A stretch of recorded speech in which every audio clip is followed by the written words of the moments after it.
Root cause analysis is a social construct, somewhere between a mindset and a methodology, and its point is to identify the critical factor contributing to a problem in order to address the problem. It's used a lot in plane crashes and similar investigations to figure out how to prevent major tragedies from reoccurring or how to end major systemic problems. And I like to take a minute to explain to you how it works and why TERPs in particular are extremely bad at it. The ultimate goal of root cause analysis is to find a factor that you can change to prevent the problem in the future, or something you can change right now to fix an ongoing problem. There might be multiple answers, and if there is a singular answer, that might still be from a combination of factors which might arise independently. Consider the smash hit family musical Jurassic Park. We could apply root cause analysis to the failure of the park to keep the guests safe. None of the guests were in immediate danger until the power went out on all of the systems, which was itself caused by Nedry betraying the park for personal gain, because he had massive gambling debts. So, if somebody were to say that the root cause of the problem was the existence of the dinosaurs in and of itself, one could very easily argue that the dinosaurs were fine, up until they escaped, and therefore the root cause is not the dinosaurs per se, but their escape and the factors that caused that to happen. So, what might have stopped the disaster that led to the demise of the poor lawyer and Samuel L. Jackson? Well, if John Hammond had added screening to his recruitment such that someone with such a compromising background wouldn't have had that kind of power over the park systems, this might have been averted entirely. In fact, let's consider the Velociraptor attack at the beginning of the movie. Spoiler alert for a movie that was released when I was still learning to walk. There are several identifiable factors in the sequence of events that could have prevented What's-His-Name from having his arm pulled through What's-His-Name's grasp. Shooter! I think his name is Shuta. In the arms of the Since the transport container was poorly designed, someone had to be on top of the container while the raptors were released into the paddock. That put him in a precarious situation where he could have been knocked off. And he was, spoiler alert, the pet carrier itself was never secured in place, which allowed for the raptor to ram the far wall. That caused the thing to slide and thus exposed the now open end to the outside. And also, the raptor was awake for this transfer when they could have tranquilized it safely from outside of the cage, and then moved it in while it was incapacitated. The only one of those that, in and of itself, wouldn't have completely solved the problem if taken into consideration beforehand is the door. Why? Because even if it were remotely opened, the raptor still could have moved the container after the door was opened. So if they had tranquilized the raptor or they had anchored the carrier in place better, this accident would have been avoided. And then here comes Roland, who says that the root cause of the problem is the existence of the raptors in the first place. They should all be destroyed. Which I personally take issue with because velociraptors existed for millions of years, and Jurassic Park is the first known instance of them attacking humans. This movie was based on real life events, right? Right? 12 seconds later. So we actually brought in a dinosaur consultant for this video and she tells me that the movie was not based on real life events. I'm extremely disappointed. She also said that real velociraptors had feathers, which is cool. Anyway, what would have prevented the problems that affected the rest of the park? Better screening for employees would have prevented someone like Nedry from being compromised and sabotaging the company. But John Hammond also could have taken better care of his employees, such that Nedry might not have felt any desire to sabotage the park, either out of malice or for personal gain. There could have been code reviews, safety inspections, etc. None of the failures in the movie were fundamentally unpreventable, at least not in theory, because again, real life is much messier and hindsight is 2020. But what happens when we apply root cause analysis to social structures and to social justice and analysis of bigotry? I have tried to ask many TERFs what exactly they believe that the root cause of patriarchy and misogyny truly are, and I keep getting back the same damn answer: men. So let's review. Root cause analysis is supposed to be identifying the singular step or group of steps in the chain of events leading up to a bad thing. such that the bad thing could have been prevented or can now be fixed. If you take your car to a mechanic, they ask what the problem is, and you say, I got a car. That's the root cause of all of mechanical problems. No car, no mechanical problems. That's not going to be very helpful for the mechanic, nor is it going to be helpful to just say that the car is broken. If you say, however, the car won't start, that's completely different because now we have narrowed down what systems to look at. And usually what happens in these cases is the mechanic is able to go in, diagnose to the point where they can replace one or a few parts, and now the car is working again. Or in my case, that one time, tell me that I need to put gas in. Because apparently driving a gasoline engine car without gasoline to be more eco-friendly doesn't work. So to me, asking what the root cause of patriarchy or misogyny is, and consistently getting the answer of men, is just profoundly unhelpful because it implies that the factor that we need to fix is the existence of men. See our video Male Extinction, which parodies the logical conclusion of this mindset. Or when a TERF says that the root cause of women's oppression and mistreatment is their biological sex, because that implies that what we need to fix in order to eliminate misogyny, patriarchy, and women's oppression is biological sex. An important thing to point out about root cause analysis is that it operates a little bit differently when you're talking about individual cases versus when you're talking about systems. For example, if a lot of car accidents are happening at this one intersection, instead of evaluating each car accident individually, you might want to start asking why this intersection specifically. Is there something about it that makes it hard to see cross traffic? Is the light timed properly? Is there a stop sign that is partially obscured by a tree or something? Is the speed limit too high? Did we build a society in which everybody needs a car to get freaking anywhere, and maybe if we designed our cities to be more accessible without cars, we might have fewer accidents? And the answers at different scales will suggest different solutions. At the individual level, drive more slowly, look both ways. At the intersection level, clear out obstacles that block line of sight, change the signage or traffic lights, or reroute traffic. At the society level, we're going to want to make more walkable cities just generally, offer safer and more widely available public transportation. We can apply that to sociology as well. We can ask why an individual is misogynistic, and then we can also ask why so many individuals are misogynistic. And if your answer to either question is man, and that's it, turn off your brain and go home, please, I beg you, stop being so incurious and dogmatic. Because what you are doing is just saying that boys will be boys. You are pushing a narrative that maleness in and of itself causes these problems, and that these problems are inevitable so long as males exist. This is fundamentally fatalistic and throughoutly counterproductive to actually fixing the problem. So, would you like to hear my own root cause analysis of misogyny and patriarchy? Once upon a time, Adam and Eve climbed out of the garbage can in space from whence all humans originated. For legal reasons, that is a joke. As we grew in number and spread across the world, we congregated into societies and civilizations. So far, so good. We observed that human bodies come in different shapes and sizes and started noticing patterns. People who exhibit one of those patterns were able to cause pregnancy, generally in people with the other of those two predominant patterns. So far, this is all fine. Most cultures started very strongly distinguishing between people based on their reproductive capacity, based on those two patterns. Again, this is generally fine. This isn't the failure step. It's fine to associate patterns of clothes with your identity, including identity constructed in significant part by your body sex.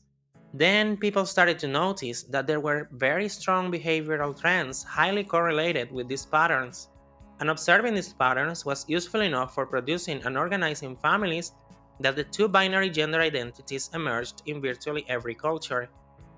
This part is generally fine too, as long as it is descriptive and not prescriptive, as in, as long as it was describing how people are instead of telling people how they should be. The real first problem is that people started using this prescriptively. If you have booba, you must cover up. If you have pee, no flowy dresses. Then people started noticing a correlation between physical strength and sex. Again, this is fine as long as it is descriptive and allows for individual variation. A man can be physically weak and still be a man. A woman can be physically strong and still be a woman. Now, here's the failure step. Because ancient humans lived in a very brutal and dangerous world, physical strength became associated with leadership and authority. Some people, almost certainly men, realized that they would have more access to power over their neighbors if they asserted the idea that men are strong. Not just that the average man is physically stronger than the average woman, but that men are inherently strong as an overarching narrative of society, that to be a man demands you be strong, and only men can achieve true strength. Coupled with the assertion that physical strength is synonymous with authority, a hierarchy emerged that gave disproportionate power to men over women.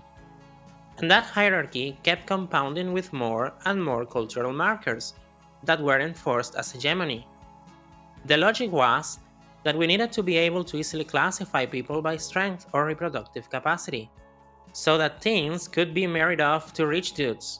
So you need to signify which of those two groups you're in, impregnator or impregnatee, with everything: your clothing, your mannerisms, and where you're allowed to go. This was happening alongside adaptations in early society that bolstered group survivability at the expense of individuality and what we would now consider to be basic human rights. One of the most obvious examples being compulsory heterosexuality being written into multiple religions.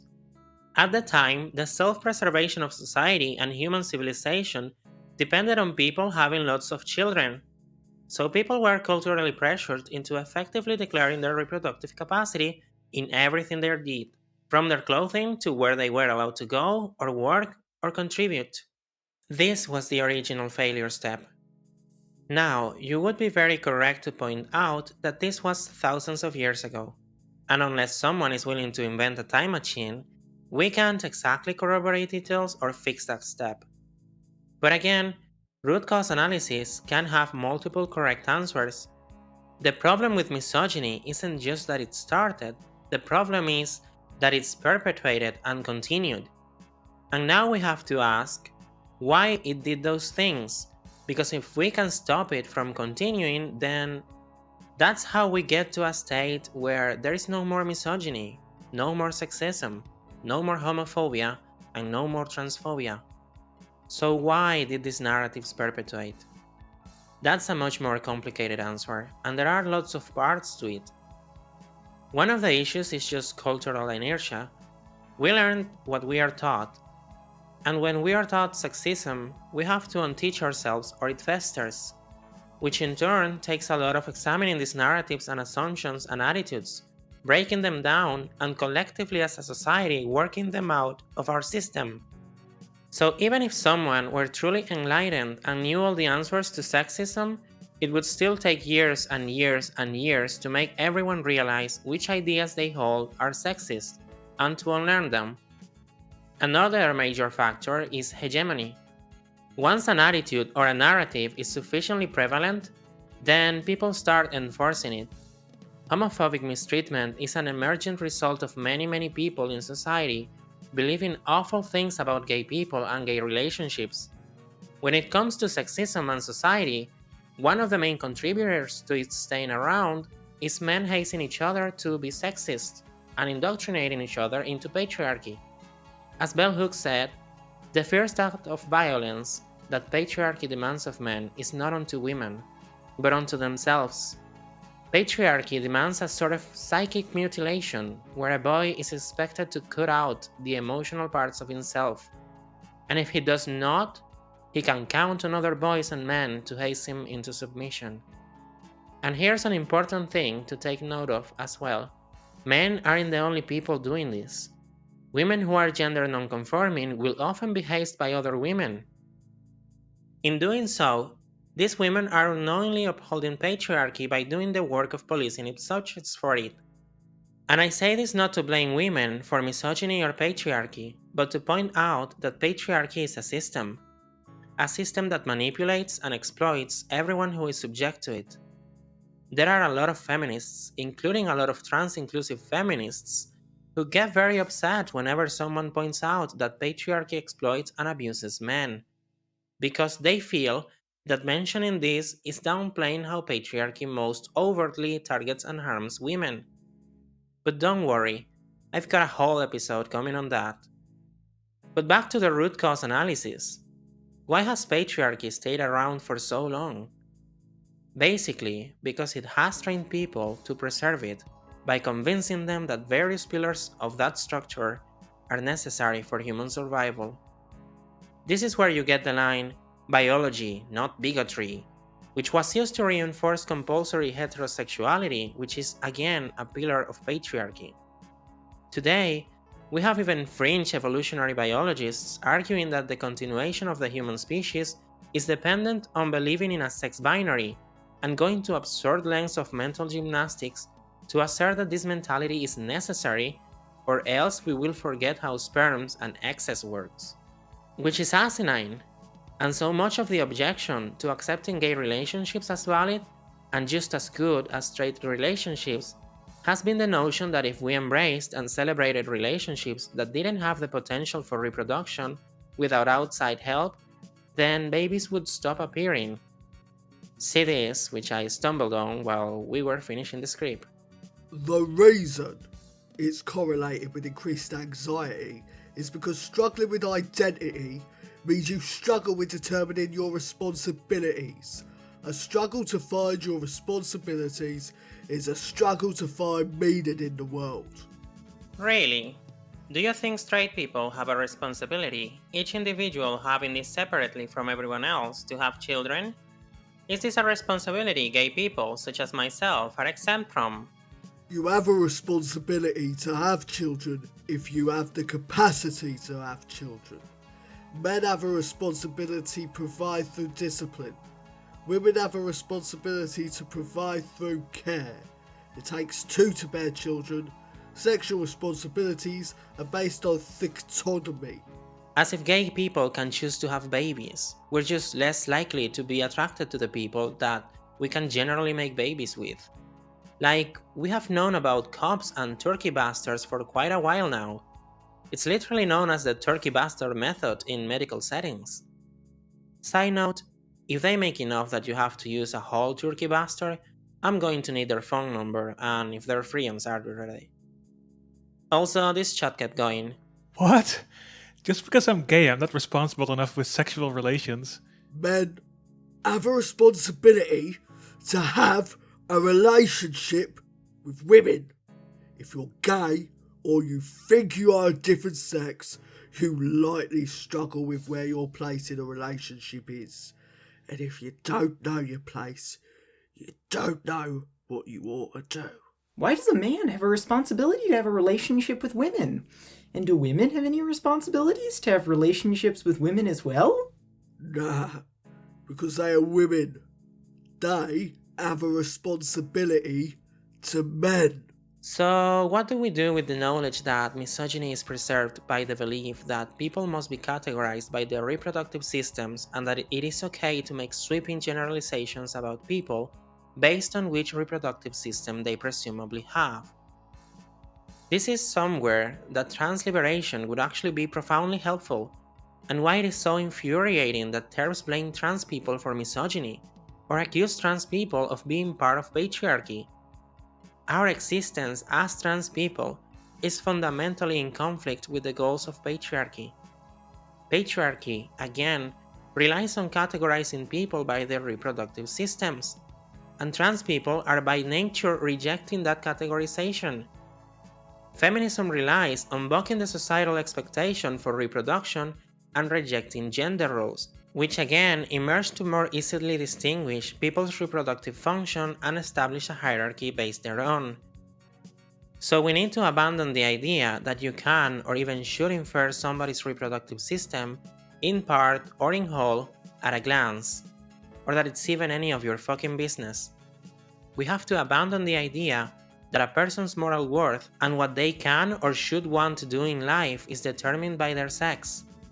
That means no more boys will be boys, or she couldn't have done that, she's just a woman. That means we hold everyone accountable for their behavior, regardless of their sex or gender identity. We need to abandon the idea that a system composed of many, many moving parts with complicated variations, both naturally and as a result of human intervention, can be boiled down to one of two checkboxes, and that said boiling down is always applicable and always useful. We need to let people be people first, individuals. We need to get over the idea that we need to know someone's sex in order to predict their behavior. Get over narratives about males being big, strong, brutish, and sex pests as a default, and females being weak, delicate, benevolent, and innocent. Those ideas are sexism and misogyny, and they are beliefs that ultimately lead to people believing that it's excusable or justified when men are abusive because they just can't help themselves, or that the supposed weakness of women means that they just shouldn't go places or get to have certain jobs. It leads to victim blaming. Just as myths of some obligation for each and every individual to reproduce result in homophobia, so too does a reductive view of sexual morphology and the humanity of people with one kind of morphology or another result in sexism and misogyny.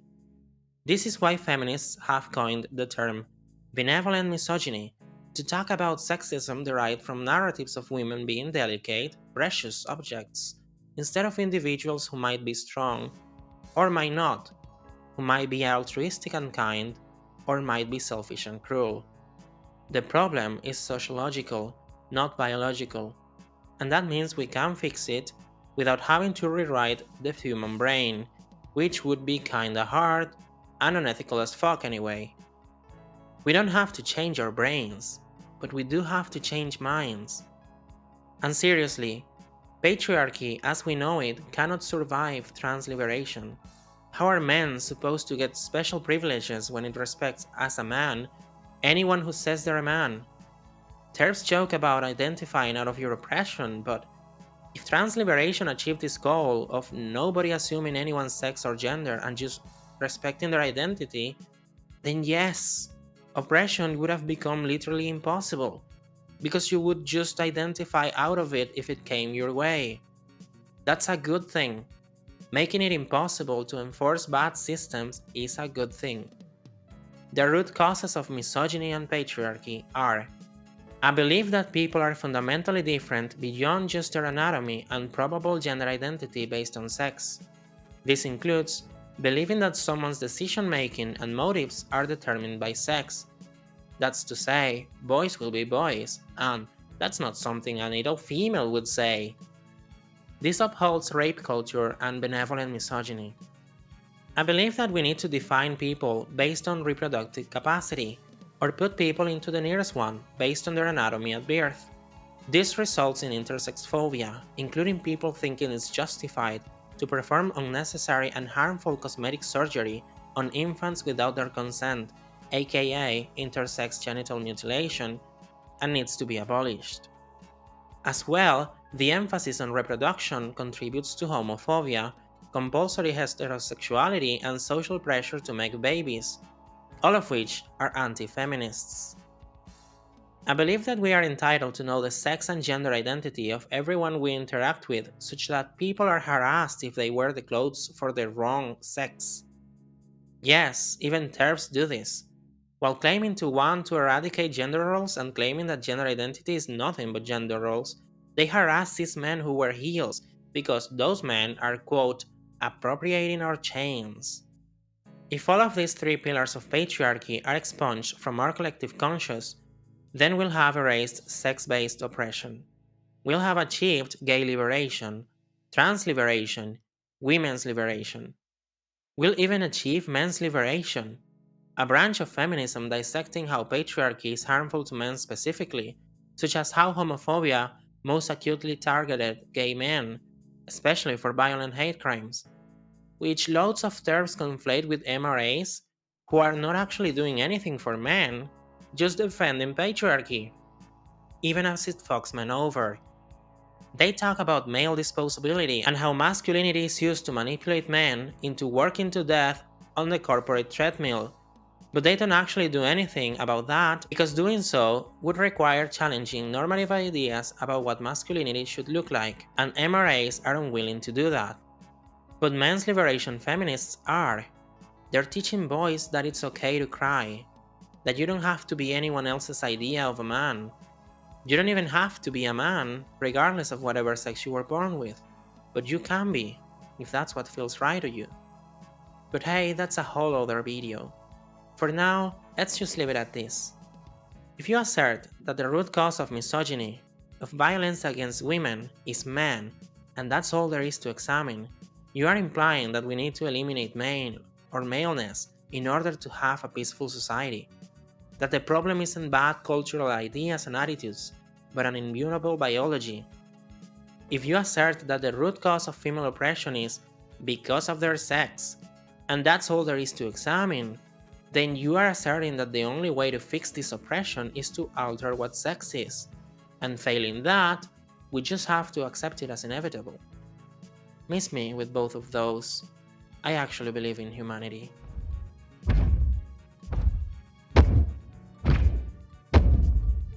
Oh hey Rex, what's up?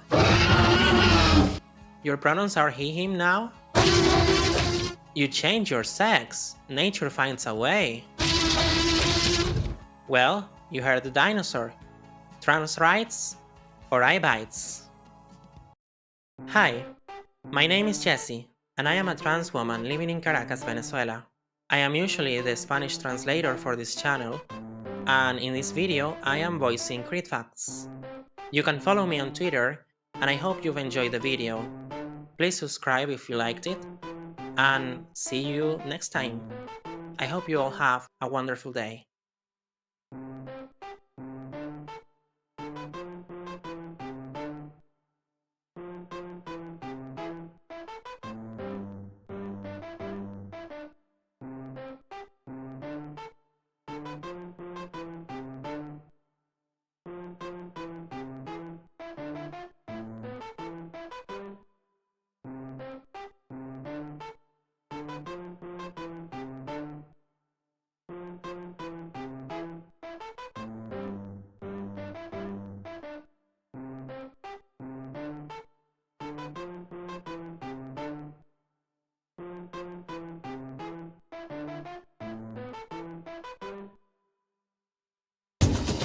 Roll back the right to the dawn of time when Earth. Wait, what are you talking about Jurassic Park for? I can't believe we're going over movies which are totally fiction.